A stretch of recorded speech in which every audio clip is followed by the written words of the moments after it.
This is Including You, the new series from Lead at Any Level. Including You features stories from chief diversity officers and other executives who are creating inclusive cultures in their organizations. Our goal is to show what's working in companies just like yours, to give you the tools you need to keep pushing for progress in your own workplace. We want to create belonging and opportunity for everyone, including you. And now here's your host, Amy C. Waninger.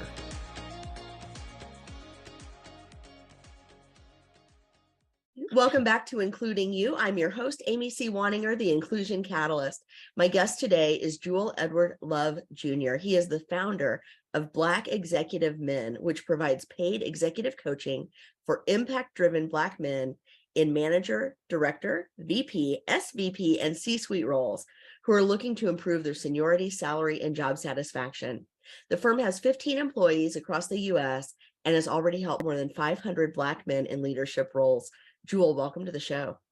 Amy, thank you for having me. And of course, I love how we've got our great colorful shirts going on. I'm ready to rock this thing. That sounds great. I am so glad to have you. And this is a topic that we don't hear a lot about. Even in D&I, I think Black men sometimes are not left out, but they don't get the spotlight very often. When we talk about people of color broadly, that doesn't really put a spotlight on Black men. A lot of times Black women get a lot of special support, right, at the intersection of being women and being Black, but Black men seem to be, if not on the periphery, certainly not in the center of a lot of D&I conversations. And so I'm curious why this new organization, why this new firm, and why this focus on Black executive men? Yeah, absolutely. So when I started my practice, and I started as actually a psychotherapist, I'm a licensed psychotherapist in the state of California. I knew I wanted to work with Black men, that there just weren't a lot of services around for Black men. And in doing my work, more people started coming to me for coaching. They were looking for opportunities to advance professionally and wanted the skill sets and mindsets and connections to do that. Now, I was fairly new to the corporate scene. I'd done a Harvard Summer Venture and Management program. My dad is an entrepreneur, so very familiar with business. However, corporate there's a certain culture, there's language, there's communities there that you got to break into corporate, and then you get your feet wet, and then you gain some more experience. And I did that working with my clients, and I learned a lot from them. And then I just started to geek out and nerd out on corporate culture and do a lot of research myself. And then I started getting gigs at Google and Microsoft and NVIDIA, primarily doing mental health for Black employees, and sometimes more specifically Black men. However, from that, I got more coaching clients, learned a ton more, learned what's going on in senior leadership roles, and really doubled down on that specific niche community. And you're absolutely right. There's not a ton out there for Black men specifically to learn in a community where their unique identity can be addressed simultaneously. And the lens for teaching can go through the lens of a Black man. So it's we're not the only game in town, if you will, but there could be a lot more as far as training and coaching for Black men specifically. The need is great, though. In fact, it's overwhelming. And so when your clients come to you, what are the things that they're most concerned about? I would imagine there's sort of two parts to it. There's the obstacles that they face in their organizations that are external to them, but then there are probably also some internal barriers or some internal blocks as well. Can you talk about what they're coming to you with and how you help them? Yeah, so it's really three things is what it boils down to. It's mindset, skill set, and their network, their connections. The goals they're really looking to achieve are probably similar to everybody else: salary, seniority, and job satisfaction. However, we do it through a certain identity lens of working with Black men. So what I find most common with my clients is them not positioning themselves at the highest value that they can be perceived as providing to an organization. We use a framework, and it's a 3-tiered positioning framework. So number one is specialists. These are people that are the best in the world at what they do, literally, not figuratively. These are the people that are typically first in line for raises, promotions, new assignments, things of this nature. A step down, it's going to be what we call a commodity hire. A commodity hire whether you're going for a promotion or a new job, is somebody that's qualified for the role, but they're not best in class for the role. There's nothing particularly unique or special in how they do what they do, but they are qualified. They're usually given the job, sent to the desk, expected to do a good job, and that's pretty much it. And then you have the bottom of the barrel, which is a corporate beggar. A corporate beggar is somebody that is pretty much willing to do any corporate role. They use phrases like, I'll take what I can get. I just need a job. It's the worst place to bargain from and to advance your career from. What we do with the bulk of our clients, who oftentimes fall in that mid tier, they're good at what they do, but they keep their head down. They haven't necessarily identified their professional mission, their impact statement, their zone of genius, their greatest trait or strength as far as their qualities are concerned, their proven system for what they do. Executive presence, they haven't really honed in and highlighted what these are. So it keeps them at this commodity higher level, which makes it difficult for them to advance. We take them and we bring them to the specialist level so they're able to catapult their careers within their current company or new company that they're trying to work at. Now, it sounds like if you're taking people who see themselves as having a lot of peers, having a lot of equals in the workplace, and you're taking them to that level where they're truly outstanding, not just in their own eyes, but in the eyes of their employer, is that something anybody can do? 100%. Yeah, absolutely. So I'll give you an idea. The first piece, it's around professional mission. So professional mission, this is for anybody listening. It's simply the impact that you want to have on the world of business. So let's say that you retire. What is the impact? Do you want to grow a company to increasing market share? Do you want to, let's say you're working over at Merck, pharma industry, you want to get 7 new cancer drugs approved through the FDA. What is it when you retire that you can say, on my industry or in the world of business, this is the impact that I made on the industry? So those are businesses, and then business goals, yours. And then you can really use that as your North Star and filter different jobs, opportunities to see if its values align. So that's going to be important when you're looking at a promotion or looking at getting a new job at a new company. Is it truly values aligned for you? And so there's a deeper sense of satisfaction when you're working in an organization or a role where you have that alignment. Also, companies like that much more as well, to know that there's a values alignment, to know that you're just not money driven, that there's something deeper there for you in alignment with the organization. So that's professional mission. Impact statement. This is what Simon Sinek calls your why. This is your deeper purpose for why you're doing what you're doing. And how we define it is how you want to impact people, animals, or the planet. You pick one. Even if you're selling manager at Big O Tires, your impact statement could be impacting families, making sure that they get home safe. So you're about family unity. Whatever that deeper mission or purpose is, that's going to be your impact statement.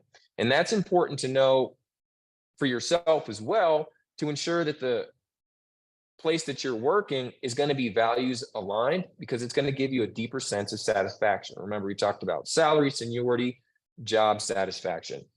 Amy, just one other piece that I'll share. It's really around your zone of genius, knowing how you're the best in the world at what you do, literally, not figuratively.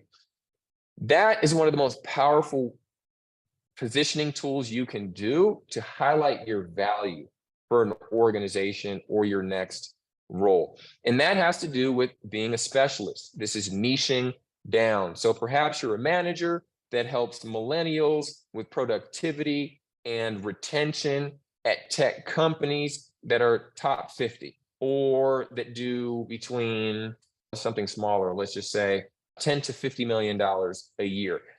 That's a specialty role, and you're going to have special insight and skill set. And if there's an organization that has an issue with millennial retention or productivity, and they're at that type of revenue, you're going to be top of the stack as far as the interview, and likely for the job as well, if you can sell it that you actually can help them get those results. So that's the specialist framework versus I'm a manager.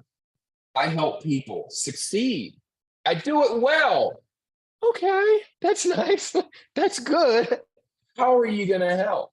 I make sure people feel happy, they feel good, they're motivated, and I've got this great experience. That's great. That's very different from if they're having issues on a specific part of the business that you can home in, pinpoint solution, and solve. I think this is brilliant. We see this a lot in entrepreneurial spaces, but not a lot of people are applying this in corporate spaces where people are actually looking to move up. And I think that this framework is going to be so helpful for so many people. For Black executive men specifically, what are some of the things that companies need to be doing to make spaces more inclusive and more welcoming and more inviting to some of your clients? Because I would imagine that some of these corporate environments can be challenging for anyone, but especially if you're coming from a minoritized or marginalized background. Yeah, absolutely. And I want to echo that back that corporate is competitive. It's tough, and people are making all kind of shifts in their identity and who they are at home to who they have to be at work to succeed there. That's a given. And yet there are unique experiences in the process which can make it challenging in different ways. So as far as what companies can do to support Black men to succeed, grow into senior leadership roles, or just stay retained and productive at the organization, coaching, executive coaching, and making that available for them to have a Black male coach if they want one. 50% do, 50% don't. But for those that do, making that available within your roster of coaches, or enabling them to have the budget for them to find that coach on their own if that person is not on your roster, that's a great place to go, because they're going to have not just questions about career development or day-to-day scenarios that they're trying to navigate, but they're going to want to talk about it sometimes or many times through a racialized lens. And if they're not able to do that with their manager or mentors, because those managers or mentors don't have that lived experience or just don't have that insight, they're going to keep it inside, and they're actually not going to learn how to address the challenges in front of them that they're already seeing from a racialized lens. And unfortunately, phrases like race doesn't matter, don't worry about that, while they may be coming from a very good place and trying to empower and help, it doesn't meet the person where they're at to talk through that, to possibly even get them to that place. So a wall, and it just might not be helpful. So a wall can go up immediately. So that's one thing, having that opportunity for them to tap into coaching, executive coaching with a Black man, either having those coaches in-house or budget for them to seek them out externally. One of the things that Amazon, we're in talks with them now about, and some other companies we've worked with as well, they actually have specific cohort training for Black men to come together and learn the skill sets needed to advance. There's often an assumption that everybody knows everything that they need to do to advance. It's just not true. It's not true. They didn't learn this stuff in undergrad. I didn't remember that class. I went to graduate school as well. And even in your MBA courses and programs, some of this stuff is not going to be covered. This is stuff that's typically learned in the business world itself. So having that cohort model, especially for your larger organizations where Black men, let's say over 8 weeks, can come together, get the camaraderie and say, oh, this is not just me. Other Black men are struggling with this as well, creates a sense of community. And that's something that employees are wanting more and more these days, is to come to work, feel seen, heard, and understood. It's a whole new level of currency that staff are wanting these days, in addition to the actual total compensation package. So that's the second thing, is bringing a program that Black men can engage with inside of your company to learn the skill sets and have that cohort model for them to advance in your organization over the years. Now, I get it. If you're listening to this right now and saying, how are we going to provide this for just Black men when we have all these other communities that want it as well? And it's not a bad idea to have these type of experiences for other communities as well. There is a political element around this. So number one, it can inspire other communities to say, we want this too. And they should have it, because it's just going to help them grow and diversify your management ranks. So that's the first thing. The other thing is, you'd be surprised at how many other groups are actually supportive of these happening. They're aware, they see what's going on. with Black men as well. And for them to have this space, especially with a lot of the racialized violence that's taking place in society, which is not to Black men exclusively, but it is highlighted quite a bit. There is quite a bit of support for these type of programs as well. So that would be the second thing, is to have this type of internal professional development program or course led by experts for Black men specifically. The last thing I'll say, Amy, is something we've all heard time and time again, but there are a couple of misses that are happening with executive sponsors. Executive sponsors. These are, for folks that may not know, people at senior leadership levels, oftentimes actually director, VP, and C-suite, but if you can get VP, C-suite, executive sponsor, it's awesome, that are not just a mentor. They're not just talking through, you should consider this or read this book, although they're definitely doing that. They're actively involved in opening doors to the point of someone saying, hey, I'm up for a discussion around promotion in the next month. Can you talk to my boss about that to make sure that everything is smoothed out? Jewel, are you saying that somebody should step in and actually open a door for someone else to walk through? Yeah, that's how that works. Best case scenario. Now, this doesn't mean that if they're not qualified, that they should be getting things. It's not talking about unmerited success, but when it is merited, smoothing out that process for them to walk on through. So having an executive sponsor, number one, can be very helpful. However, the second piece is in that buddy system that usually takes place.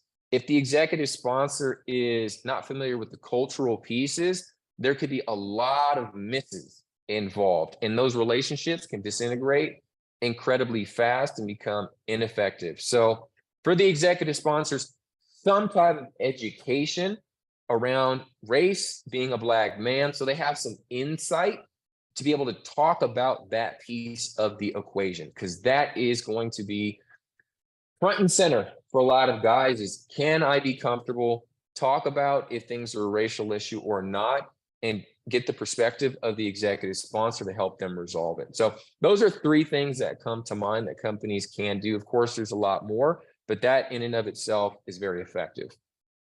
I really appreciate that. So if, just to recap, the three things that companies need to be doing right now, if they're not already, to help Black men move forward in their organizations are provide executive coaching with a Black male coach, if that's what the employee wants, cohort training and community for groups of Black men so that they can build community together and help each other move forward. But then also executive sponsors who are trained and culturally competent so that they can have difficult conversations with and on behalf of their employees. Is that right? I wish I would have said it that concisely and quickly. No, yours was better because you explained everything. No, you got it, Amy. You got it. That's how I'm trying to say it that way next time. That was perfect. Thank you. I'll send you the transcript. You can work it into your elevator pitch. Awesome. Awesome. Okay. So thank you for that, because I think companies a lot of times, like you said, they're worried that if we offer something to a group of people, then we're excluding someone else. But what they don't realize is they're already excluding people by not offering something in particular, something special, something targeted and unique. And yes, they should have it for all their different groups of people that face different obstacles, different hurdle.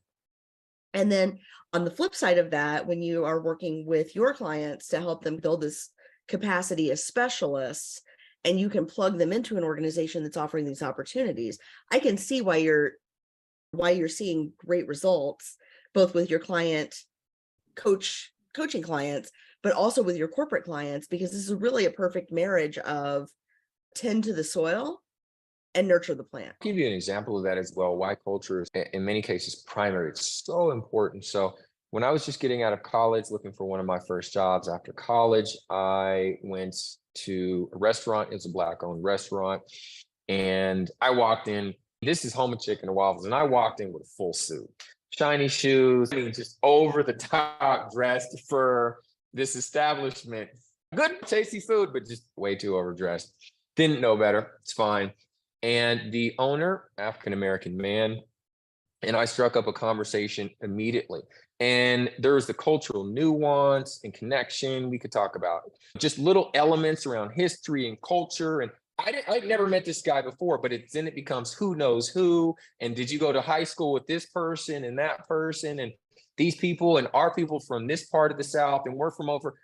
This is all the informal interview process. We're seeing what if we like each other, and instantly, because we have this cultural connection, rapport. There's already rapport. So I know I have the job. I know it's already being confirmed because he likes me. And for that matter, I liked him. So that really smoothed it out for us to then say, of course, yeah, let's do business. Come back next week. Don't wear that suit. This is what you do need to wear. And let's go ahead and get you started. Now, I didn't have experience as a waiter before, and I learned and I trained, and he helped me out on the job. So many times in the corporate space, when there's that immediate rapport, and many times that can come through a cultural lens, that's how people get jobs. That's how people move up in corporations. There's an affinity, there's a connection, there's a know and trust factor. So when Black men have that opportunity to come into the corporate space and have that cultural connection, it just smooths out the process for them to learn the skills, gain the understanding, and be great leaders at the organization. If they don't have that, then that culture they have can actually possibly be seen as a liability or just not as an asset. And that's where the whole code switching and culture shifting pieces come in, which could be draining for an employee. But typically, guys in corporate America have mastered that skill. However, having a place that's culturally comfortable is just an accelerator for them to get the skills and move up quicker. And let's face it, the companies that are doing this well are really creating a great talent pipeline downstream as well, because when new folks come into the organization, especially young professionals, if they look up and they see people who look like them, to whom they have a cultural connection, moving up in the org, they're more likely to stay as well. So it's not just about the one Black man that you've sponsored or that you've helped move from director to VP. You're talking about possibly dozens or hundreds or thousands of young Black people in the organization who see that happening and think, hey, I've really got a shot here. Yeah. Amy, talking about representation. Representation matters is the phrase that I've heard, and it's absolutely true. If you see it, you can be it. You're talking about the first person that runs, what is it, like a 6-minute mile, and then a bunch of people can do it after that. It's because that block in individuals' minds has been cleared, and they can just move through with the actions to achieve that goal. So that's absolutely right. One of the challenges that this may exist in other communities as well, I could see it being the case. However, it definitely exists amongst Black men, is the reality and concern of nepotism. The reality that in corporate America, it's a club. It's not just based on skill set. It's based on relationships. So if you remember back, or you can imagine being in 3rd grade in Treehouse, and some kids get in and then some don't. It's kind of similar. It's a club, and they let people into senior levels of leadership, pretty much who they like, and there's a good relationship there. Skill set is important, but relationships are paramount, i.e. the networking piece. Now, so nepotism. However, this can work against Black men, hence, and I'll explain why in a moment, those programs around development that are institutionally locked in. So give you an example. Let's say you have a brother who's VP organization, and they're looking for the next VP, and they're in the interview process, and makes it onto that panel. And there's a Black man, we're going to keep it with that, so gender specific, who's also interviewing. It can appear that if this man who's already in position chooses the other one, that he's choosing him because he's Black. And because just the phenotypical differences, it's going to be clear. It's just going to be very visual type of representation. And that could come up in people's minds. Other people that are trying to get the job, people downstream, people in VP, people in C-suite. And so they question, is that person qualified? Whether they're qualified or not, it can run through their head. Is that person qualified, the other Black man, or is this a nepotism thing that this Black man is trying to institute of bringing other Black people in that might not be as qualified. And that runs through people's minds. And that Black man who's a VP knows it. He knows it. He knows that he is walking on eggshells. He's between a rock and a hard place of being that Black man in a senior leadership role, who people are saying that person will open the door for me. He could do it. I can do it. And at the same time, he's aware of everybody, some other people's perception that if he lets or brings up other Black people, fully qualified, educated, so nothing about that piece of the puzzle, that he may be perceived as showing favoritism, which outwardly, even though that's how it's going in corporate America heavily, but for him to have that visual part of showing that, or the perception of that being there, it works against him. So he's in a tight place. And that's where you get a lot of brothers that are in these senior leadership roles, and people say, they're not helping. They're not opening the door. They're a part of the problem. It's because there's new politics that come on that level that they can't even talk about openly. So these are some of the things that when you have that cohort model in place, it has the institution make that decision that, yes, we're going to promote qualified, right education, right experience, Black employees, but like we do everybody else, as opposed to putting it on the shoulders of that one man and people looking at him side-eyed and saying, is there something wrong going on here? It's complex, and most people don't know this is even taking place, but yet that's a part of Black people's experience. Yeah, this is what I think it was Vivian Ming referred to as the tax on being different. Where your calculations have to be different than everyone else's calculations, and you have to carry yourself a little bit differently, and there's more risk, and there's less reward, and these are very tangible things. If a white CEO names a white successor, a white male CEO names a white male successor, people aren't looking at him going, he just picked the next white guy. And it's so infuriating that there's almost, we can have one of whatever. If it breaks the mold, if the person breaks the mold, and when we have one, we're done, because now we've got representation. And I think that's an important opportunity for allies to step in, because you might have one Black male executive in the C-suite, but you've got 7 or 8 other people who could step in and say, you know what, this person's the most qualified. This is the person that we want. This is the person we want to name. And those broad coalitions of support, like you were saying, even at those upper echelons, allies can have a huge impact, because then they can step in and help make that decision. Spot on, Amy. Couldn't agree more. Excellent. I wish we could talk all day, but I got to wrap this up because people have short attention spans.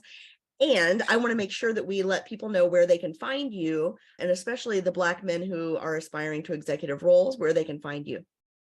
Okay, absolutely. So fellas, please go to blackexecutivemen.com, www.blackexecutivemen.com. It's spelled exactly how it sounds. You can check out the website, see if it looks like a good fit for you regarding the services we offer for executive coaching. If so, please click on the Let's Talk button and you can book a free consultation. We'll go ahead and set up a game plan for you to get to your next level, salary, seniority, satisfaction-wise. And if you want our help in helping you to achieve that plan, we can talk about what that looks like too. Fantastic. We'll make sure we have the link in the show notes. Jewel Love, thank you so much for sharing your expertise and your specialization with us today. Thank you, Amy. If you've enjoyed this episode, follow Lead at Any Level on LinkedIn and YouTube. Then join us for Including You video simulcast every Thursday at noon Eastern. Including You can also be enjoyed each week as part of the Living Corporate audio podcast series, available on all major podcast platforms. Learn more at living-corporate.com. Including You is brought to you in part by Lead at Any Level, a boutique training and consulting firm improving employee engagement and retention for companies that promote from within. Lead at Any Level. Leaders can be anywhere and should be everywhere. Learn more at leadatanylevel.com. Lead at Any Level and its logo are registered trademarks of Lead at Any Level LLC. The views and opinions of guests on our show do not necessarily reflect the positions of Lead at Any Level, Living Corporate, or the sponsors of Including You. That's it for this week's Including You. Be sure to join me next week when my guest will be Dr. Mary MJ McConnor. Dr. MJ is the founder and principal consultant of Inclusive Excellence Consulting.